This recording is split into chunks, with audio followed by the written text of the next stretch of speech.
A single porch light glowed in the distance, piercing the soft darkness of Brookwood Pines. The neighborhood, once praised for its perfectly aligned mailboxes and pristine lawns, had settled into a comfortable hush for the night. Yet behind one of those suburban facades, a storm brewed. Martha Winslow had lived in Brookwood Pines for nearly 15 years. She'd watched neighbors move in, throw barbecues, then move out, each departure orchestrated by the watchful eyes of the Homeowners Association. The HOA was proud of their small, idyllic enclave. Residents were told it was a sanctuary, a place where quiet living meant high property values and everyone got along. Yet Martha had noticed it, the flicker in the upstairs window at the Copeland house. She observed it from her own bedroom each evening when insomnia got the best of her. Sometimes the light blinked rapidly, once or twice, as if someone were in distress.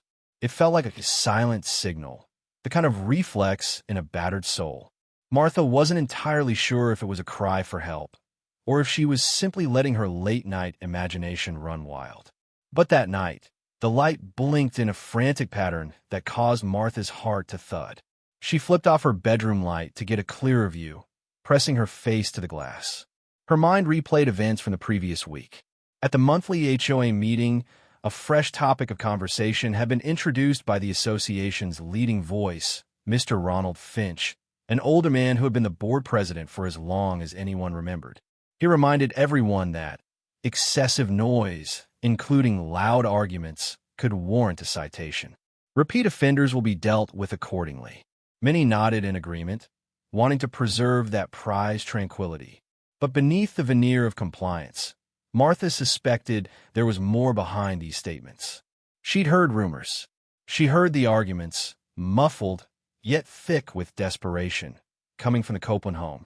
Once, she tried to bring it up quietly to a fellow neighbor, Pam Johnson, who lived 2 houses down from the Copelands.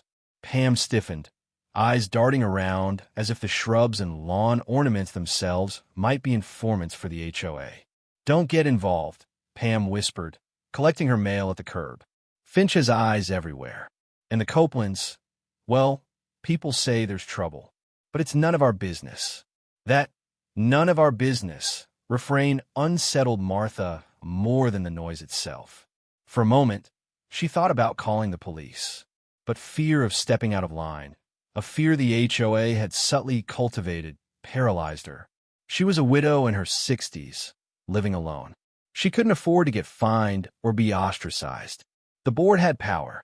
They could ban her from the community gatherings, or worse, open a complaint file on her for minor infractions. Despite the warm welcomes and potlucks, Brookwood Pines had a rigid undercurrent of enforcement. And so she never called. None of them did. As she peered through the darkness, Martha recalled another memory. The time she'd overheard a conversation between Finch and his vice president, Harriet. They spoke in hushed but purposeful tones about keeping domestic entanglements under wraps. Finch said that too much scandal was bad for the neighborhood's reputation. Harriet nodded vigorously, adding that property values were the prime concern. Even a single scandal could tarnish the entire subdivision's image. After all, prospective buyers read the local paper and sometimes police logs. That very idea made Martha's stomach turn with guilt. She thought about her grown daughter, Paige, who lived an hour away, always calling to check in, always encouraging her mother to live your best life in her retirement. Paige wasn't a fan of HOAs. She believed they often valued cosmetics over actual care for neighbors. But Martha had felt safe here, until she realized it was a curated safety, a pristine veneer that masked real-life struggles. Back at her bedroom window, that flickering light finally went dark. Martha's heart pounded. She thought she heard something, a thud, maybe a door slamming, carry across the otherwise silent cul-de-sac. Then nothing, not even the rustle of wind among the manicured hedges. She flicked on her bedside lamp, feeling uneasy. She told herself she would finally do something. Tomorrow, she'd bring her concerns to Finch directly. Consequences be damned. Let the HOA fine her or scold her. Something about the Copeland house felt urgent, and ignoring it no longer seemed an option. When morning came, Martha found a typed notice slipped beneath her door. It was from a HOA, politely reminding residents to maintain quiet hours and to discourage drama that could lead to undue reputation damage. The notice specifically asked that neighbors handle private matters privately, suggesting that excessive outside intervention was not welcomed. Martha read it, eyes widening in alarm. It was the boldest move she'd seen the HOA make, essentially telling people not to call outside authorities. She wondered if the note was sent to everyone or just her. The typed nature made it ambiguous, but her gut told her this was personal. It was as if a symbolic line had been drawn. Martha sat in her kitchen, sipping her coffee, that piece of paper trembling in her hand. She thought of the Copeland family, Sharon, the wife she'd only met once at a holiday party, and Ray, the husband who'd recently seemed tense and withdrawn. Their teenage daughter, Jessica, always wearing long sleeves even in the middle of summer. Everything in Martha's core screamed that something was very wrong. Yet here was the HOA, systematically discouraging involvement. She swallowed hard, setting the notice on her kitchen table. She vowed that she would not be silent. Not after that strange flicker of light. Not after the notice. This was beyond mere gossip or meddling. It felt like a matter of life and death. The following day, Martha dressed in a modest blouse and skirt and marched down Birchwood Avenue to the community center where the HOA often held meetings. The building was a converted bungalow, originally meant to host baby showers and birthday parties, yet it had become the nerve center of Brookwood Pines managerial machinery. Inside, the AC hummed, giving the space an over-sterilized chill. Martha spotted Finch at the far end, bent over a stack of papers. He was a tall man, with a permanent scowl that felt like he was perpetually tasting something sour. "Good morning, Mr. Finch," Martha said, trying to keep her voice steady. He looked up with what might have been a practiced warmth. "Mrs. Winslow," he replied, tapping the stack of papers into alignment. "And how can I help you? We don't have any official meetings until next week." Martha clutched her handbag. "I received a notice last night," she started, her voice firm though a bit shaky. "It sounded as though you were discouraging people from calling the authorities if there's trouble." Finch's eyebrows rose with theatrically feigned innocence. "A notice? Everyone in the neighborhood got the same message, I assure you." He paused, stepping around a small table to stand in front of her. "We're simply reminding residents of the association's guidelines regarding excessive noise and the process for handling disputes internally. The HOA encourages discretion, that's all." Martha inhaled, summoning courage. "Mr. Finch, if there's domestic abuse happening in someone's home, do you really believe it should be kept in-house? That could be a matter of life and death." At that, Finch's scowl solidified into a hardened mask. He leaned in slightly, lowering his voice. "Martha, we have a reputation to uphold here. You must understand that these guidelines are for the greater good. Panicked calls to the police can severely impact property values. Now, I'm not saying we condone any form of violence, but we must be careful about how we handle allegations. These things can spiral into sensational news stories. And who wins then? Not Brookwood Pines." Martha felt a rush of heat in her cheeks. This was worse than she thought. The man wasn't even subtle about it. Preserving the neighborhood's face mattered more than potential victims in crisis. She tried another tactic. What if someone truly needs help? Isn't it better to intervene than remain silent? Finch flicked a look behind him, as if mindful of prying eyes or ears. "Of course, but the board has a protocol. If there's a concern, you bring it to us first. We'll assess the situation. It doesn't help if neighbors start meddling. There are always two sides to a story." With that, he gave a half-smile. "I'm sure it's nothing more than marital spats, if you're talking about the Copeland house. Let the association handle it." She swallowed her protest. She knew if she pushed too far, she could become an immediate target. Finch had a way of making residents feel singled out. "I just hope nobody ends up hurt," she said quietly. "Don't worry yourself."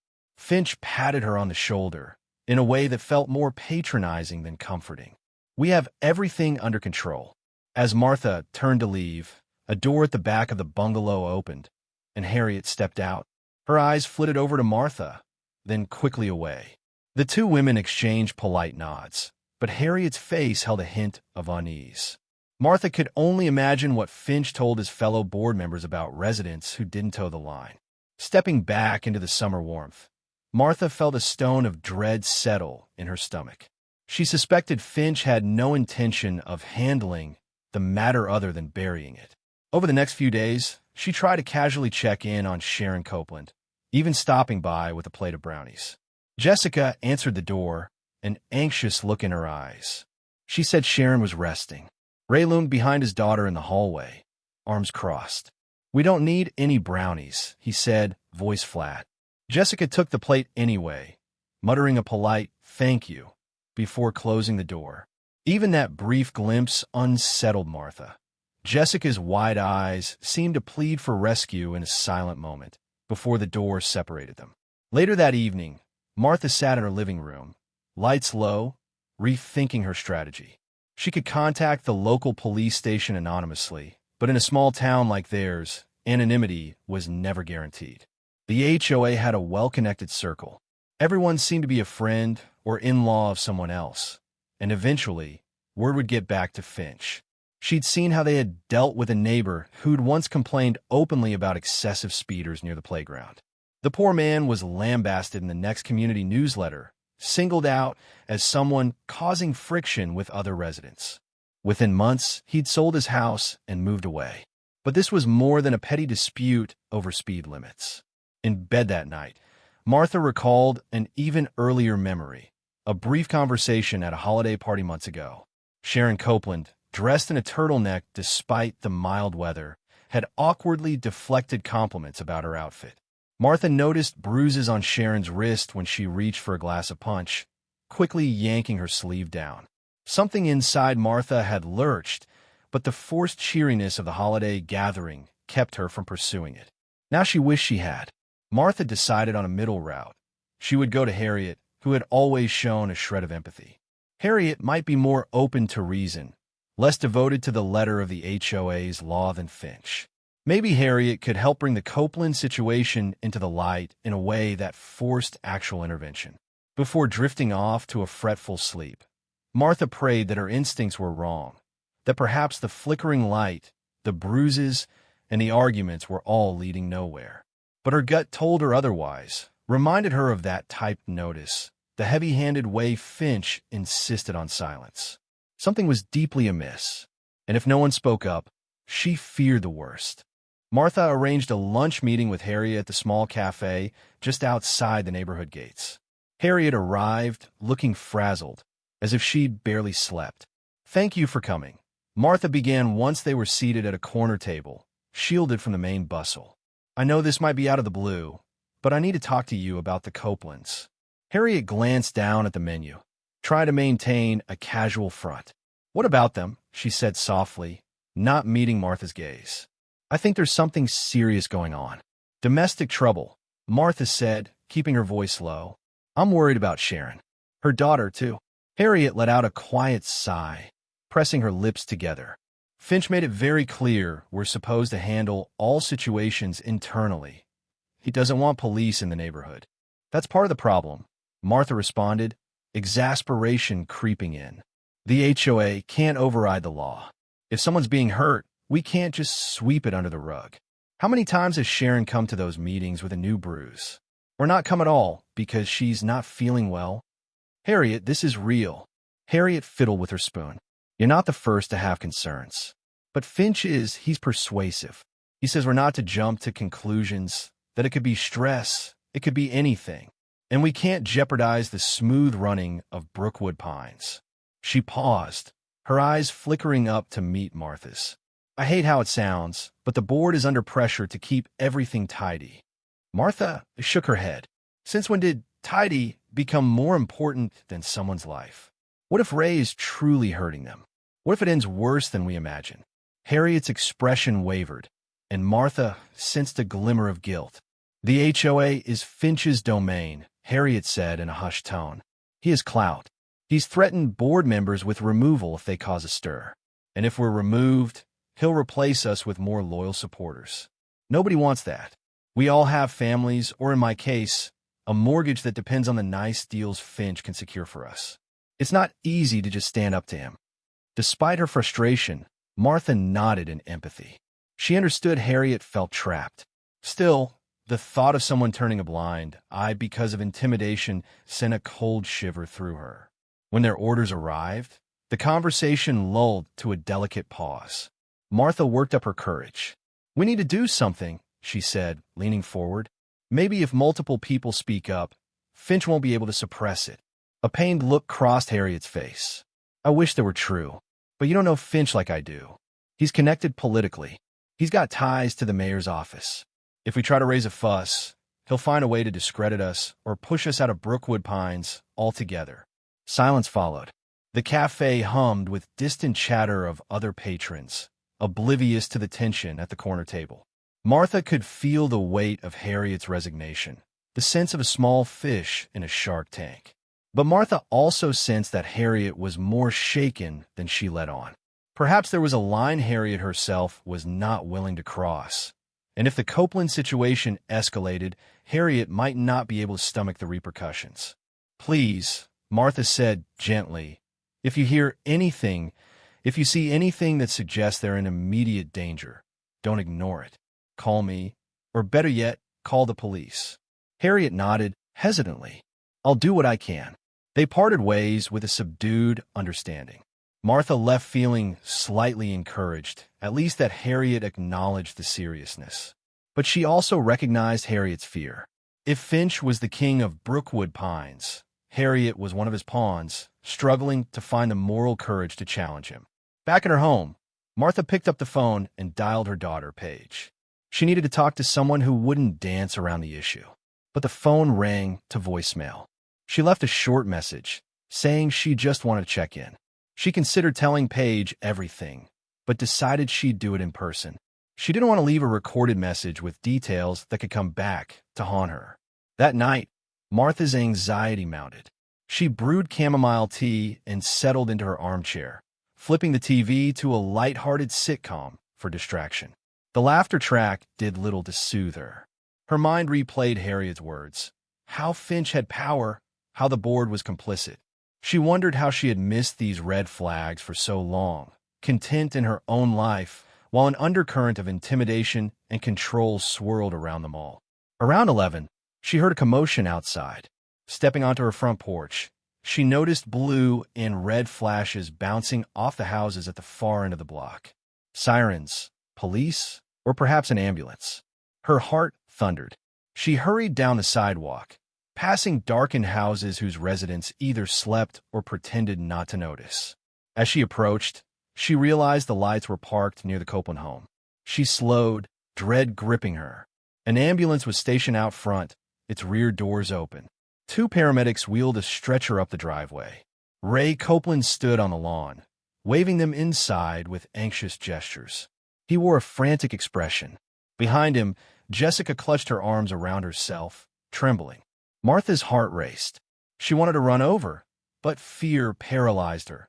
Fear of crossing that invisible line the HOA had drawn. She saw Finch arrive in his golf cart, wearing a robe thrown hastily over pajamas, a stern look on his face. He spoke quietly to Ray, who nodded and pointed toward the house. The paramedics disappeared inside. Moments later, they wheeled the stretcher out, something or someone on it, covered partially by a blanket. Martha strained to see. Sharon? She saw the motionless outline, the paramedics' grim expressions. She heard Jessica sobbing quietly as Ray shouted something at Finch. The words were lost in the hush of the night, but the tone was desperation mixed with anger. Before Martha realized it, the ambulance doors slammed shut and the vehicle sped off, red lights cutting through the darkness. Finch confronted a few neighbors who had stepped out of their houses. He motioned for them to go back inside. Hush, hush. A wave of guilt and fear ran through Martha. She turned and walked back to her house, tears in her eyes. She didn't know if Sharon was alive or not. She only knew that the worst had come to pass, and no one had intervened in time. By dawn, the news rippled throughout Brookwood Pines in hushed, urgent whispers. Sharon Copeland was dead. She had succumbed to what paramedics described as blunt force trauma. Officially, The investigation was ongoing, but unspoken rumors circulated. It was a domestic altercation that turned violent. Residents shared glances and frantic texts, each person wondering if they could have done something, if they should have called the police sooner. Martha learned the tragic confirmation from Harriet, who called early that morning. Her voice was shaky. "They're saying it was an accident," Harriet relayed. "But the bruises—" "Martha, everyone knows it wasn't just an accident." Harriet exhaled in a tremulous sob. "Finch is in damage control. He wants to keep the press out. Says we should keep a united front." Martha felt her anger flare white-hot. United front? A woman is dead, and all he cares about is a united front. "Yes," Harriet whispered, "and he's telling everyone Sharon was clumsy, that she fell. He's painting Ray as a grieving husband. It's disgusting." The nauseating feeling in Martha's gut returned. She thanked Harriet for the update and hung up, tears welling in her eyes. She remembered Sharon's shy smile at that holiday party, the bruises that had been quickly hidden. Now the woman was gone, leaving behind a daughter whose trembling face Martha couldn't forget. Within hours, a swirl of half-truths and speculation permeated the neighborhood.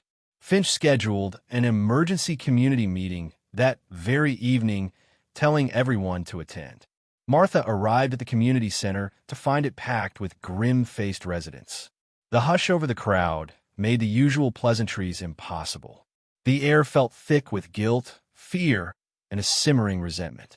Finch took the makeshift podium. "Good evening, everyone," he started, voice grave. "I know we're all shaken by last night's tragedy. We've lost a valued member of our community, Sharon Copeland.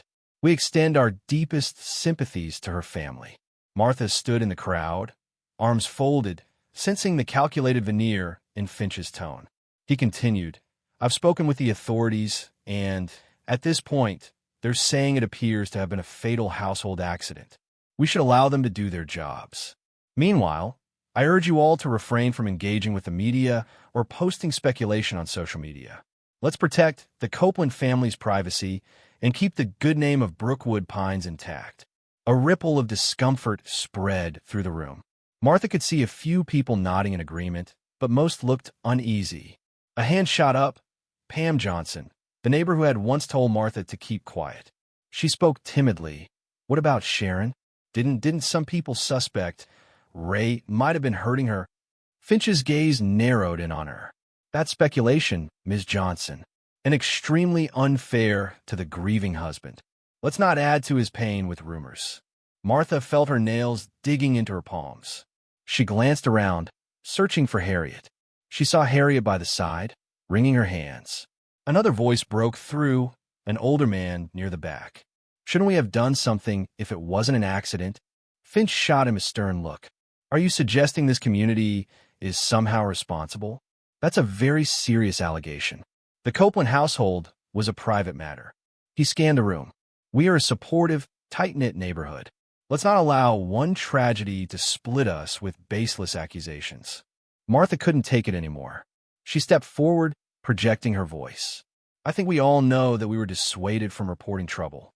We got notices warning us not to invite outside attention. And now Sharon is dead." A hush descended, all eyes on her. "I, for one, won't stand by while you call this an accident. We have a responsibility to Jessica, to her mother's memory, to speak the truth. This was domestic abuse that ended in tragedy." A collective gasp sounded, followed by a flurry of murmurs. Finch's face darkened, but he composed himself quickly. "Martha Winslow," he said in a carefully measured tone, "I understand emotions are running high, but we must let the police do their work. Let's not sow discord. The HOA has guidelines that have served this community well for decades. Serve property values," Martha snapped. "Not people. Not Sharon. Look where that got us." She could feel her heart thudding in her chest, her breath sharp. For a moment, she thought Finch might try to have her physically removed, but he didn't. Instead, he cleared his throat. "We'll respect everyone's viewpoints," he said, though his posture remained tense. "But let's keep the speculation to a minimum. The meeting is adjourned." And with that, Finch abruptly ended the gathering. The crowd lingered, buzzing with anxious talk. Martha found Harriet, who wrapped her in a tight hug. "Thank you," Harriet whispered. I couldn't say it, but somebody had to. In the days that followed, the official police investigation labeled Sharon's death suspicious, but not definitively a homicide. Ray claimed she slipped on the stairs. Jessica was taken in by a relative pending the investigation, leaving the Copeland house empty and haunting in its silence. Finch went to great lengths to ensure the press kept its distance. He lobbied the local mayor, who in turn discouraged the local newspaper from running anything more than a brief obituary. Rumors, however, have a way of seeping through even the strictest cracks. Jessica confided in a friend that Ray had gotten violent that night. The friend told her own parents, who told another neighbor. Slowly, a wave of quiet outrage began to form in Brookwood Pines. People felt ashamed for not having done more. Doors that had remained closed started to open again. Neighbors began confiding in each other, admitting they'd heard sounds of struggle or seen bruises, but never dared speak up. Meanwhile, Finch doubled down on containing the damage. He sent out a formal notice reminding everyone about the power of the HOA to enforce behavior conducive to peaceful living. The subtext was clear. If you speak too loudly, you risk being singled out, possibly forced out. But the lines were drawn. Martha's public stance had inspired others to question Finch's authority, his twisted priorities. When an HOA representative knocked on Martha's door with a stack of violation forms, claiming her garden's flower bed was planted too close to the sidewalk, she refused to sign anything. She told the representative, a younger man who looked uncomfortable delivering the citation, that she would see them in court if they tried to fine her. Word spread quickly that Martha was no longer silent, and others quietly followed suit. The air in Brookwood Pines crackled with tension. The fortress-like power of the HOA had been shaken by one tragic death. And though Finch fought hard to restore the hush, people were no longer content to hide behind manicured hedges. An undercurrent of grief and guilt had bloomed into resolve. This would not end the way Finch wanted. He just didn't know it yet. In the weeks that followed Sharon's death, Brookwood Pines became a community caught between mourning and uprising. A small band of residents began holding private gatherings, out of earshot of Finch and the board. They met at Martha's house, ironically around her contested flower bed, as if defiance grew among the petals. Pam Johnson showed up first, awkwardly apologizing for her earlier silence. I was scared, she admitted, and I'm sorry I told you not to get involved. Martha squeezed her hand. It's okay, Pam. We can't change the past, but maybe we can shape what happens next. They were soon joined by the older man who had spoken out at the meeting, a few other neighbors who'd noticed suspicious signs at the Copeland house, and even Harriet, who finally decided she'd had enough of Finch's intimidation. They sat in folding chairs, discussing the next steps. We could petition the police directly, Harriet suggested, biting her lip. Though Finch will try to block it. Martha nodded. He'll do more than try. We need evidence. Testimonies. Proof that the HOA actively discouraged reporting abuse. Several people exchanged glances, rummaging through their memories of typed notices, overheard instructions. Pam produced a stack of newsletters that, in carefully worded phrases, hinted that calling authorities was detrimental to the neighborhood's image. Harriet had text messages from Finch instructing her to ignore a neighbor's complaint about screaming at the Copeland house. Bit by bit, they pieced together a trail of complicity. Martha took it a step further. She reached out to her daughter Paige, explaining everything that had happened. Outraged, Paige reached out to a local victims advocacy group, who in turn expressed willingness to help expose the issue. Within days, a volunteer attorney named Patricia Brooks visited Martha's living room, offering pro bono legal advice. This is bigger than an HOA gone rogue, Patricia explained, flipping through the documents. By actively discouraging people from reporting domestic abuse, they may be liable. If Sharon's family, Jessica, or her relatives pursue civil action, the HOA could face serious consequences.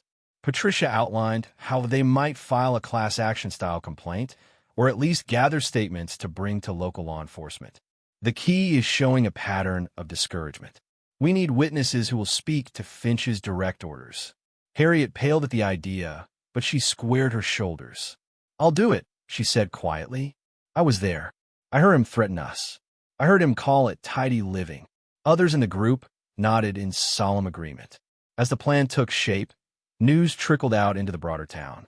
Journalists from a nearby city newspaper caught wind of strange goings-on in Brookwood Pines. Finch tried valiantly to keep them at bay, even calling in favors, but the story had traction now, an alleged domestic homicide overshadowed by an HOA's hush order. A few weeks later, a formal hearing was convened by local law enforcement and the district attorney's office. Ray Copeland had been arrested after Jessica bravely told authorities how her father pushed Sharon during an argument, causing her fatal fall. The subsequent investigation revealed old records of Sharon seeking medical treatment for injuries she had tried to hide. At the hearing, Finch arrived with his lawyer in tow, scowling as Harriet, Martha, and other residents testified about the notices, the closed-door instructions, the citations used as intimidation. Harriet trembled on the stand, but managed to recount, in detail, how Finch had strictly prohibited them from contacting the police about the Copeland household. She explained that his motivation was property value protection, a revelation that made the small crowd in the courtroom shift in shock and anger. Martha also testified. She spoke about her attempts to reach out to the Copelands and the typed notice she received that seemed to target her specifically. Pam Johnson corroborated it, stating she too had received the same directives. By the end of the hearing, the district attorney signaled serious consideration of charges against Finch and certain board members for negligence, obstruction, or at the very least a civil suit that could bankrupt the HOA. The judge offered a statement about the moral responsibility communities have to protect their residents, especially those who can't protect themselves. In the days that followed, Brookwood Pines was rocked to its core. The once proud sign at the entrance, Brookwood Pines, where neighbors become family, became a punchline in local media coverage. Finch's grasp on power slipped away. He resigned under mounting pressure, though rumor had it he might soon face criminal charges. Harriet and other board members turned in a joint resignation, though Harriet later rejoined in a newly restructured HOA that pledged to overhaul its bylaws. Jessica Copeland went to live with an aunt in another state. She never set foot again in the home where she'd lost her mother. Martha sent letters to Jessica, letting her know that not everyone in Brookwood Pines turned a blind eye. It wasn't enough to bring back Sharon, but maybe it was something to remind Jessica that someone cared when it mattered. In the end, the tragedy that shook Brookwood Pines served as a painful lesson. Neighbors began forming watch groups, not to tattle on minor rule infractions, but to ensure the well-being of every resident. The new HOA leadership dedicated a page in every newsletter to resources for domestic violence hotlines and local support centers, vowing never again to keep silent. Martha found a measure of peace in all of it, though guilt still gnawed at her for not intervening sooner. She tended her flower bed with renewed determination, seeing in each bloom a symbol of life's fragility. She told herself it was a reminder to never, ever remain silent in the face of suffering. After all, silence had cost a life, a preventable death that shook the community to its core, and finally made them see that real safety comes not from curated appearances, but from genuine empathy and action.